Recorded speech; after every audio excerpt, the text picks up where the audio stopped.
got a handy little creative quickie for those of you who are doing the One Book July challenge, or anybody who's using a small notebook. This would work for, as you can see, I've got it in the back of my Hobonichi. You could also use it in a small Midori style journal, or even in the back of a moleskin. It would fit nicely onto this page or this page. What it is a 6 pocket, yes, 6 pocket credit card sleeve. Now it's hard to see on camera, but I'll put some credit cards in to show you. There's a large pocket at the back here, which I've been using for my bank cards, so they're a little bit more secure than other cards, and they're easy to get out because you just, you know, obviously depending on which side you put it, they're easy to get out.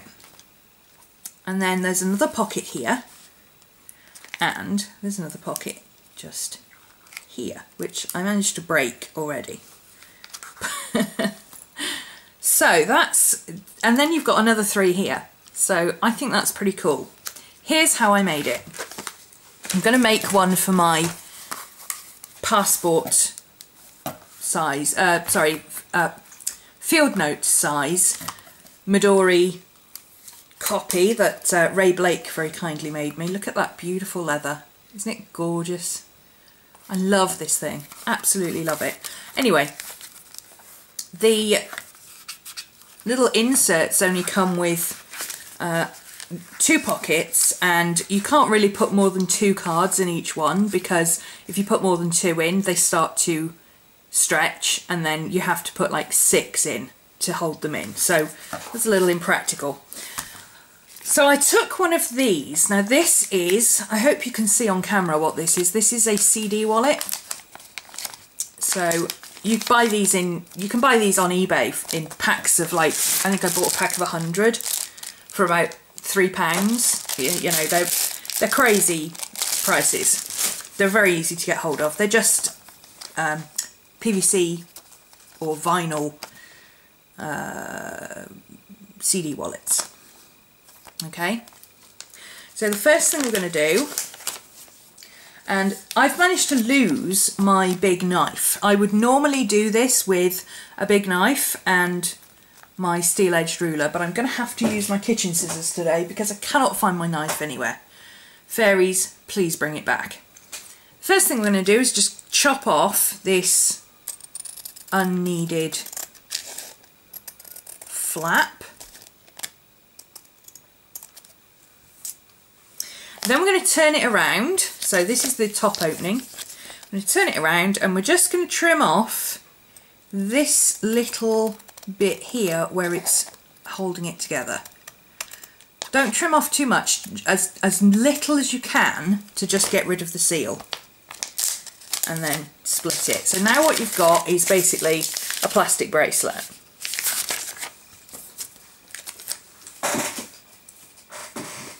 Now what we're going to do is check how wide our book is. Now you don't want to make it the full width of your book, because if you do that, when you open it up, you won't be able to get your hand in to pull out your cards. So you want to make it maybe 3/4 of the way across. So I would say about there. And then you want to mark on each side just shy of the edge, so somewhere about there, maybe 2 millimeters in from the edge. Now of course you can measure this if you want to. I'm not a measurer, I don't care, as long as it fits, I'm good. So I'm going to say about there. That looks good to me. I would be able to open that and pull out my cards, that wouldn't be a problem. So I'm just going to mark that with a pen.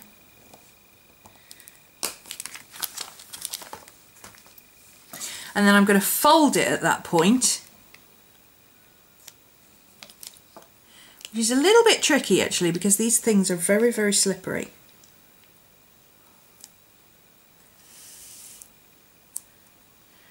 It actually helps if your hands are a little bit sweaty. Maybe put some cream on or something, because the dampness helps you hold on to this. If your hands are a little bit dry, it's very, very hard to do this, as I discovered yesterday. I had to actually go and wash my hands to make them a little bit damp so that I could hold on to this thing. So once you've got your crease where you want it, you want to grab something hard but smooth, like, you know, a bone folder, or for those of us who like to MacGyver, you know, the side of a pen will do fine, and give that a really good crease. There we go. And now what you're going to do is mark, but don't crease, the halfway line. Now it's entirely up to you how you do that. I just folded it in half and then pinched in the middle just to get the mark that I wanted.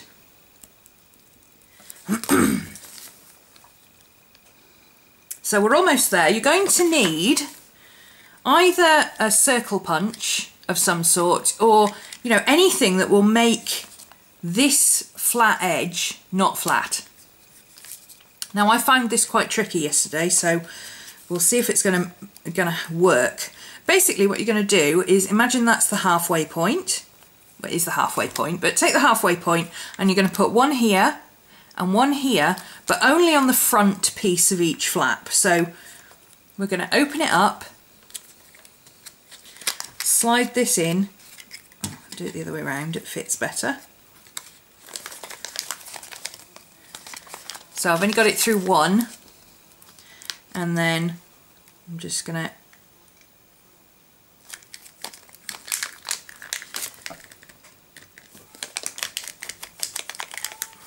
give that a good punch. Now, because it's plastic, it won't go through straight away. You may well have to get your little scissors out and play with it. What I have found that works is putting a piece of paper behind it. That sometimes helps.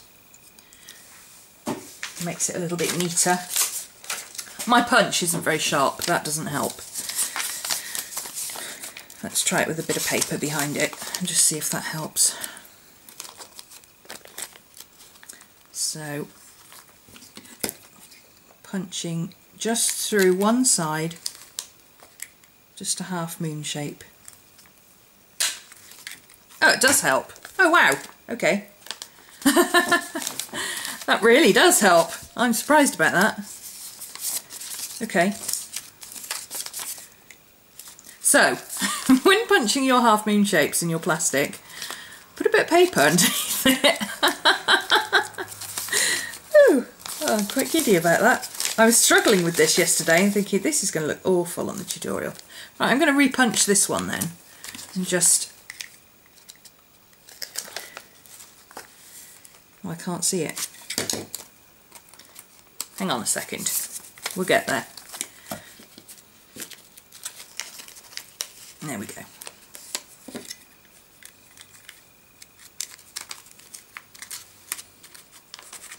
Let's see if we can make this one a little bit neater.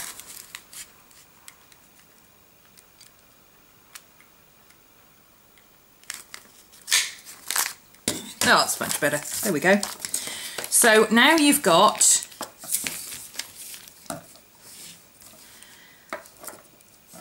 a half moon that allows you to get your finger in there easily. Now we're going to do the same to this back piece because this is double layered as well.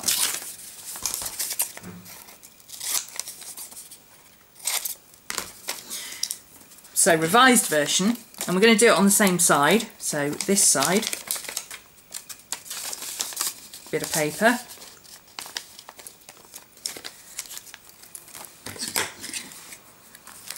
If you're fussy, then you might want to measure it to make sure that you get the holes lined up. I'm just going to eyeball it about there.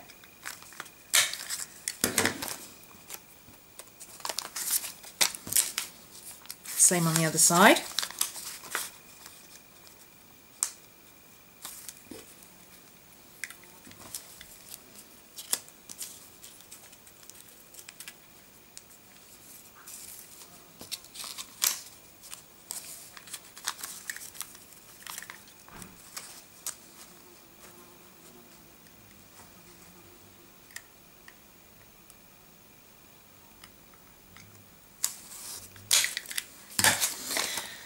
There we go. So we're almost there. You might need to re-crease it again. Now all we're going to do is take a regular stapler. If you're making a small one like this, this is just the right size. So line up your staple with the crease that you put on the halfway point. Hold everything down flush and staple front to back. You'll see why in a second. My staple is not the best staple in the world, so it's a bit, the staples don't look very good. They go a bit squishy, see? So you've now got this stapled down the middle. Now all you want to do is staple down the sides. Again, as close to the edge as you can.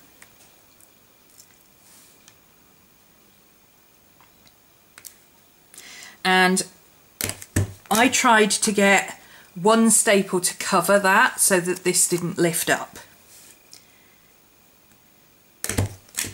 So you see halfway across both of those, that will hold that bit together. Same on this side. Again, make sure it's flush. And again, stapling from the bottom up means that you get a nice flush edge here and it holds it flat down there. Again, holding this flap down. There we go. And then all you've got to do is find some way to stick it into the back of your notebook. I used one of these. This is a double-sided tape runner. And I literally just stuck loads of tape all over it.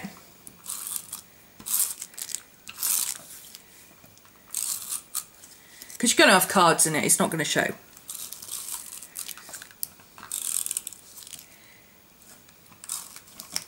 Get it reasonably close to the edge so that nothing's going to get in under there and lift it up by accident.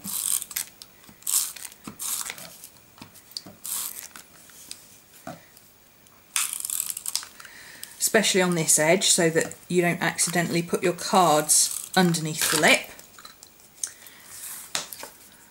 Line it up where you want it and stick it down. And if you use these repositionable tapes, as long as you're careful, you should be able to remove these from leather. You won't be able to remove them easily from paper, which is why when I put it in my Hobonichi, rather than sticking it to the back cover, I stuck it to the flyleaf, because if all else fails and I want to take this out or replace it, I can just cut this flyleaf off and tip in another piece with a bit of washi tape onto what's left. So I would just cut it along here to remove this part, tape in another page and, you know, stick my new one onto here. But I'm quite happy with this, it works fine for what I want. It's only to carry things like my coffee card and stuff, so that when I go to my second office, which is Costa, I have my coffee card with me.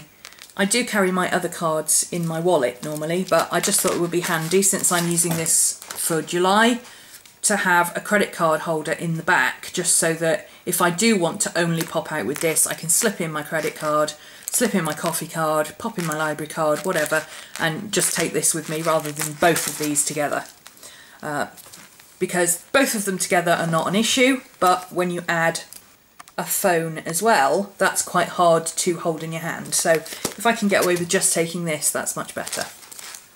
So there you go, there is your 6-pocket wallet. Make sure that you push this right down onto the leather, because remember, leather is not a smooth surface and this vinyl is a smooth surface. So you want to get the edge of a card. I have one of these store cards. Oh, it's actually an old credit card. It's a very, very old credit card. I don't even have an account for this one anymore. I just put some washi around my credit cards and I left this one loose so that I could use this edge for smoothing things down. So just very gently smooth it all down. So you get a really good seal on there and no air bubbles underneath it. With regular use, because this is only tape, this will eventually come off, but the beauty of it is if it's a bit tatty by then, you can make a new one and stick that one back on. But because it's part of your wallet, notebook, whatever, it's still secure. It's not going to just drop out. There you go, there's your, and if you wanted to, you could even use it for a little bit of washi tape, because it's actually a little bit bigger than it needs to be, but it's quite hard to get your washi tape in there if you've wrapped it widthways. You want to wrap your washi tape lengthways so that it goes down into the pocket that way. Otherwise you risk ripping the pocket because it gets caught on the washi tape. But if you wrap your washi tape that way, you could easily fit a couple of these in the back. And there you go, there's a nice little credit card style holder, which would be really handy for, I don't know, maybe if you've got store cards and things, or you know, temporary cards that you want to take with you rather than important cards like your debit cards and things you might want to put in here. But if you've just got odd bits and pieces like I have, for instance in here I've got my coffee card, my phone top-up card, which is, it's not valuable or anything, it's just a number card that links to my phone that means I can top up with this. There's no money on it or anything. And I've got my SMS alert card for my puppy, so that I can alert if she goes missing. I've just got those slotted in there, so that I've got them with me when I go out.